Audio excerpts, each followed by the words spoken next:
ముఖ్యమంత్రి రేవంత్ రెడ్డిపై ఆగ్రహం వ్యక్తం చేశారు జై స్వరాజ్ పార్టీ అధినేత కాసాని శ్రీనివాసరావు. అధికారంలోకి వచ్చిన వెంటనే పేదలకు రేషన్ కార్డులు ఇస్తానని ఇంతవరకు ఇవ్వలేదేంటని ప్రశ్నించారు. అధికారంలోకి వచ్చిన మరుక్షణమే అర్హులైన అందరికీ రేషన్ కార్డులు ఇస్తామని చెప్పిన రేవంత్ రెడ్డి ముఖ్యమంత్రి పదవి చేపట్టిన తర్వాత 7 నెలలైన 7గురికి కూడా రేషన్ కార్డులు ఇవ్వలేదని జై స్వరాజ్ పార్టీ అధినేత కాసాని శ్రీనివాసరావు గౌడ్ పేర్కొన్నారు. అధికారం చేపట్టిన వెంటనే హడావుడిగా ఊరూరా వాడవాడల రేషన్ కార్డుల కోసం కేంద్రాలు ఏర్పాటు చేసి దరఖాస్తులు తీసుకొని అనంతరం వాటి ఊసేలేదని, వాటిని ప్రాసెస్ చేస్తున్నారా లేక పారేశారా అని కేఎస్ఆర్ గౌడ్ ఘాటుగా మాట్లాడారు. గురువారం హైదరాబాద్లోని మెట్టుగూడ పార్టీ కార్యాలయంలో జరిగిన జై స్వరాజ్ ట్రేడ్ యూనియన్స్ కౌన్సిల్ కార్యవర్గ సమావేశంలో ఆయన ముఖ్య అతిథిగా హాజరై మాట్లాడారు. అసంఘటిత కార్మికులకు కొత్తగా ఈ శ్రమ్ కార్డుల జారీ సమయంలో, అదేవిధంగా వారి లేబర్ కమిషన్ నుండి ఏదైనా సదుపాయం పొందే సమయంలో తెల్ల రేషన్ కార్డులో వారి పేరు ఉందా లేదా అని చూస్తున్నారని, రేషన్ కార్డులు లేకపోవడంతో అసంఘటిత కార్మికులు చాలా ఇబ్బందులు పడుతున్నారని తెలిపారు. జై స్వరాజ్, జై స్వరాజ్. ఈరోజు జై స్వరాజ్ పార్టీ కార్యాలయంలో పార్టీ సమావేశము, అదే కార్మిక వింగ్ సమావేశము కలిసి ఇక్కడ సమావేశం జరిగింది. పార్టీ నాయకులు, కార్మిక వింగ్ నాయకులు గోల్కొండ రత్నం గారు, కృష్ణమోహన్ గారు, భిక్షపతి గారు, థామస్ గారు, లక్ష్మీనారాయణ గారు, మిగతా మిత్రులు నాయకులంతా కూడా ఈరోజు ఇక్కడ కూర్చొని రాష్ట్రంలో రాష్ట్ర రాజకీయ పరిస్థితులపైన, జరుగుతున్న పరిణామాలపైన, కొత్తగా ప్రభుత్వంలోకి వచ్చిందని చెప్తున్న 7 నెలలు దాటినటువంటి కాంగ్రెస్ ప్రభుత్వం ఇచ్చినటువంటి హామీలు, వాటికి సంబంధించిన అంశాలపైన చర్చించడం జరిగింది.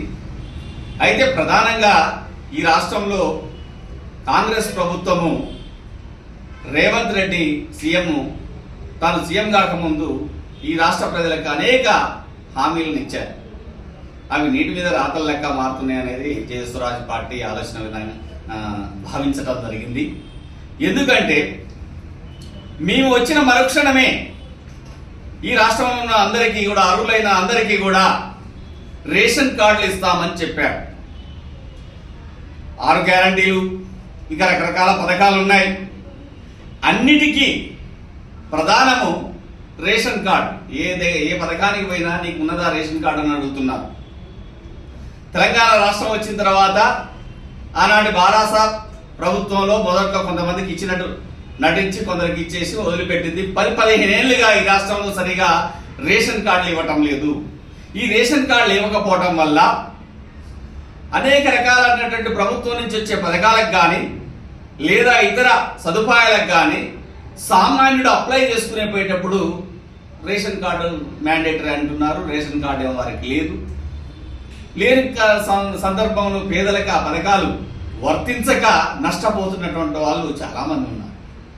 అయితే రాష్ట్రం రేవంత్ రెడ్డి సీఎంగా ప్రమాణ స్వీకారం చేసిన మరుక్షణమే 6 గ్యారంటీలకి సంబంధించినటువంటి అంశాన్ని మాట్లాడుతూ రాష్ట్ర వ్యాప్తంగా ఇమ్మీడియట్ గా రేషన్ కార్డు అప్లై చేసుకోమని చెప్తే ప్రతి ఊర్లో క్యూలు కట్టి పనులు వదులుకొని అప్లై చేసుకున్నారు. ఇప్పటికి 7 నెలలు దాటింది.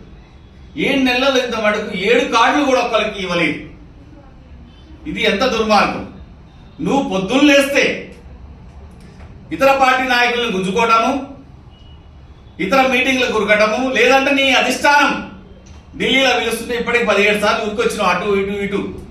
నీ ఇంటి సొమ్ము కాదు, నీ పార్టీ సొమ్ము కాదు, ఇది రాష్ట్ర ప్రజల సొమ్ము. సుమారు 50 కోట్ల రూపాయలు ఇప్పటికే హైదరాబాద్ నుంచి ఢిల్లీకి, ఢిల్లీ నుంచి హైదరాబాద్ తిరగడానికి నువ్వు ఖర్చులు చేశావు. మేము అనేది ఏంటంటే, సరే నీకు పార్టీ, నీకు అధిష్టానం ఉరుకుతుంది, కానీ ప్రజల సంక్షేమం ఎడిపోయింది. ప్రజల సంక్షేమానికి కావాలంటే ఇమ్మీడియట్ గా నువ్వు ఇచ్చినటువంటి 6 గ్యారంటీలు అమలు చేయాలంటే ముందుగా, అన్నిటికంటే ముందు ప్రజలకి రేషన్ కార్డులు. ఈ రేషన్ కార్డులు మేము ఎందుకు అడుగుతున్నామంటే, ఉదాహరణకి కార్మిక సంఘం ఉంది, అసంఘటిత కార్మిక రంగం ఉంది. ఈ రాష్ట్రంలో కొన్ని లక్షలాది మంది రాష్ట్ర వ్యాప్తంగా అసంఘటిత కార్మికులు ఉన్నారు. వాళ్ళకి రేషన్ అసంఘటిత కార్మిక సంఘానికి, భవన నిర్మాణ సంఘానికి ఇచ్చినటువంటి కార్డుకు పోతే ఆ ఆఫీసులకి పోతే రేషన్ కార్డు ఉందా అని అడుగుతున్నారు. లేదా వాళ్ళకి ఏదైనా జరగరాని ప్రమాదం జరిగినప్పుడు దాన్ని క్లెయిమ్ చేసుకోవాలంటే రేషన్ కార్డు అడుగుతున్నారు. వాళ్ళకేం రేషన్ కార్డు లేదు. దీనివల్ల సామాన్యుడు పేద మరింత ఇబ్బంది పడుతున్నాడు.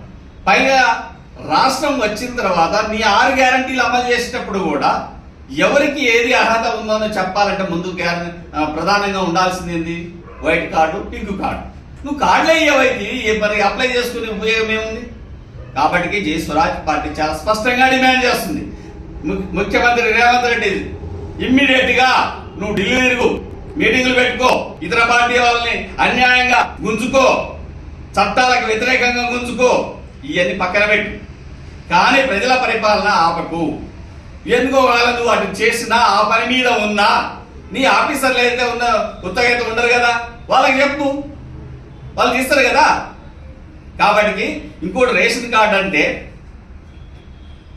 అతనికి సొంత ఇల్లున్నా లేకున్నా, కొంత భూమి ఉన్నా లేకున్నా, సరైనటువంటి గుర్తింపు లేకపోయినా ఊళ్ళో నీకు రేషన్ కార్డు ఉందా సీనయ్య అంటే లేదన్నప్పుడు అతను ముఖం చిన్న పెట్టుకుంటున్నాడు. రేషన్ కార్డు అనేది తన జీవితంలో ఒక భాగం అయిపోయింది. నువ్వు రేషన్ కార్డు ఇవ్వటానికి నీకున్న ఇబ్బంది ఏంటి? ఇచ్చేరా అమ్మటే. సో రేషన్ కార్డు తప్పనిసరిగా ఇవ్వాలి. ఈ రేషన్ కార్డులో కూడా మేము ఏమంటున్నట్టు శాస్త్రీయంగా ఇవ్వాలి. నిజమైన పేదలకి పింక్ కార్డులు ఇస్తున్నారు. పలుకుబడి ఉన్నటువంటి వాళ్ళు, పార్టీలో ఉన్నటువంటి వారికి, లేదా పార్టీలో పైరవ చేసుకునే వారికి, లేదా ఆఫీసర్లతోటి పరిచయం ఉన్నటువంటి వాళ్ళకి కోటీశ్వరులైన వైట్ కార్డులు వస్తున్నాయి.